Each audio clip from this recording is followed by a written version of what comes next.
Well, welcome, folks, to our February senior forum. And since this is the month of love, I had an opportunity to talk to a very exciting person here, Amber.bohl, and we got to. I was calling her about something for church, and we got to talking. And Amber works with foster care. She is a foster parent, and I thought, what better way to talk about love in February than to talk about taking care of children? So, Amber, you want to tell us a little bit about your story with foster care? Absolutely, and thank you for this opportunity to share my story. Yes, my husband and I started foster care about 4 years ago, and we kind of fell into it from many different paths throughout our life. It was definitely God's calling, and we saw the commercials on TV, we saw neighbors in need, we saw, we lost a child, and I was unable to have more of my own biological children. So we just kind of made the call, and we ran across some really great people in this whole opportunity of fostering. And we kind of set our mind that we were only going to take teenagers, and we were never, ever, ever going to adopt. Well, never say never, let me tell you that. Holy Spirit is really good at that, yeah. Yeah, tricky, that's for sure. So we had a teenager in our home first, and the calling for her little tiny itty bitty baby came right out of the NICU. She actually was born at about 27 weeks gestation. She was 1 pound 6 ounces when she was born and had lots of toxins in her body. So the social worker called and said, "Can you take the baby just a couple days? Just a couple days." That's their famous words, right? Mm-hmm. Yes. So of course we won't do that to anybody here. Right? No, absolutely no. not. No. She has been a blessing, let me tell you, though. She's a sweetie. And so we took her, and there was lots of love, and we fought over who got to hold her the most. And I don't think she was really put down in those 3 days. And social worker calls again, and just a couple more days. They're still trying to do some paperwork and stuff. And again, it was just a true blessing. And moral of the story: we adopted Taylin in August of 2019. So she is now part of our family, and we have a biological 18-year-old and biological 18-year-old son and 15-year-old daughter, and the love it's unmeasurable. They love her so much, and we all do. So that led to an adoption, which, again, never say never, but it was fantastic and a true blessing. And we baptized her on her birthday, didn't we? We did. We had the biggest party at the well you've ever seen. It was fabulous and fantastic.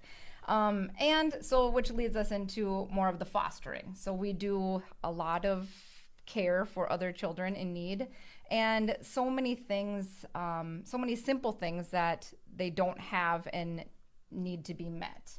As far as we have a lot of teenagers, and they just need practice driving. So if there's anybody out there that loves to just drive around with these kids that have their permits and just need some time behind the wheel, because I have 7 children in the house and I'm usually driving to different appointments.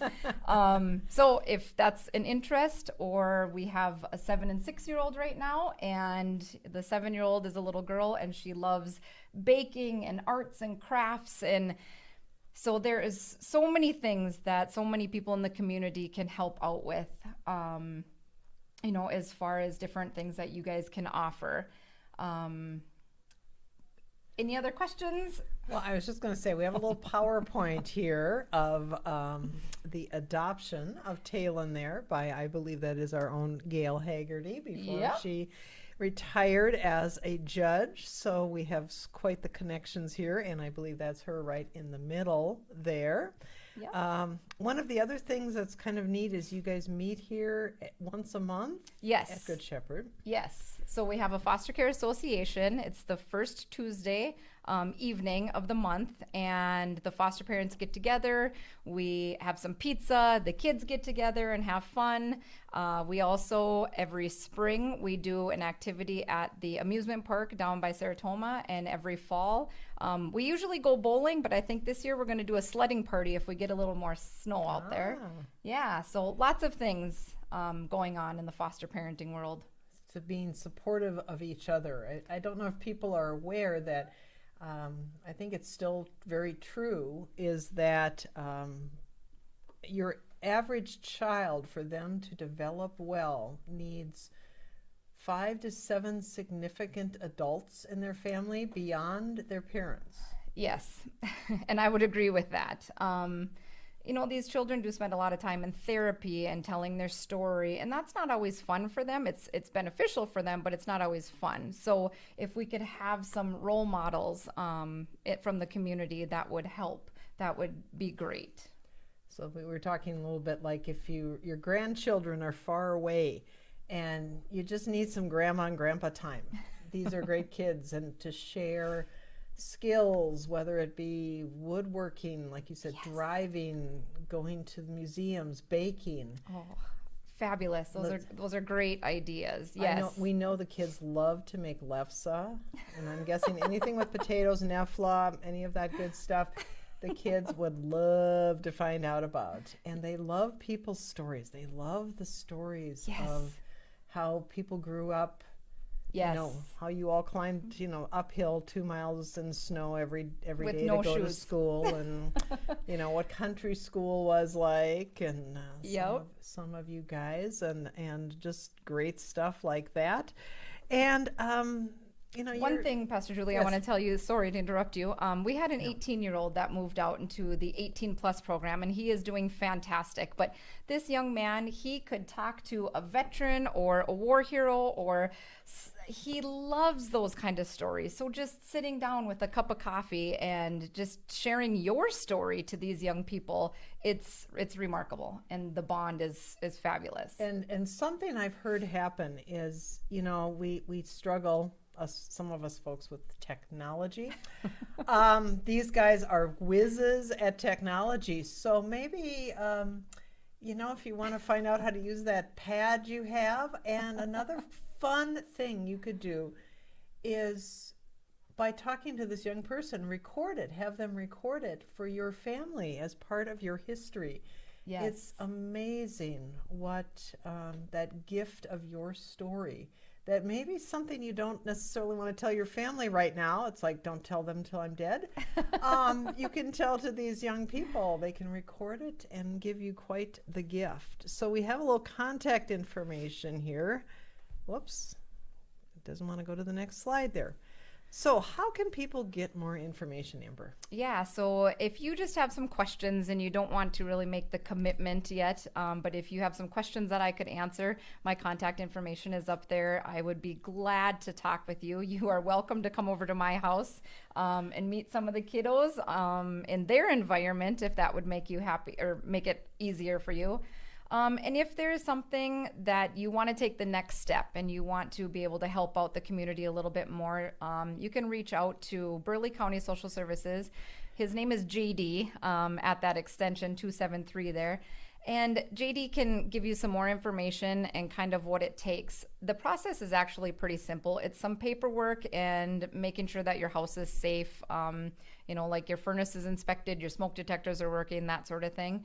Free home inspection. There we go. Exactly. And it helps you make sure that you change those batteries and those smoke detectors. That's for sure. We just did it all, actually. But the other thing I wanted to just mention is it's something called respite care. That is basically babysitting for foster kids to give foster parents a little break. So just take, for instance, my situation. I have 2 biological kids and then the kiddo that we adopted. And sometimes they just need some personal family time. And when you add 5 or 6 other kids into the mix, it can be a little overwhelming. So if, we want to go out to a weekend in Fargo by ourselves, to a hotel or whatever, respite care is something that we are very, very thankful for. And it's the community within the foster parenting that they will kind of watch your kids for the weekend so you can do some activities with just your own family.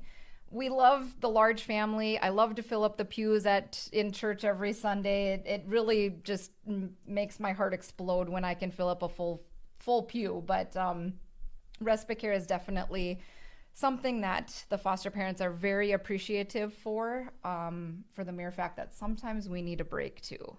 So yeah, just wanted to throw that out there. Yeah, so something you can do that's kind of as you can, and gives enrichment for both yourself and for these young children. And I tell you what, folks, as much as we know those teenagers, as much as they love it. They do. absolutely love it. They love it when people notice them. And if you see Amber, look straight in the camera there. If you see Amber in church, say hi to her and whatever crew she's got along, and express interest in those children. I think that is a great opportunity.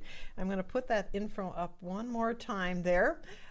So if you need to check things out and feel the Holy Spirit tugging on you, whispering in your ear about being a foster parent of some degree, please use that information to make those contacts. And again, Amber, thank you very much for sharing our February gift of love here that we can do here at Good Shepherd. And this is for the seniors, but also for those who love them. Thank you. Thank you.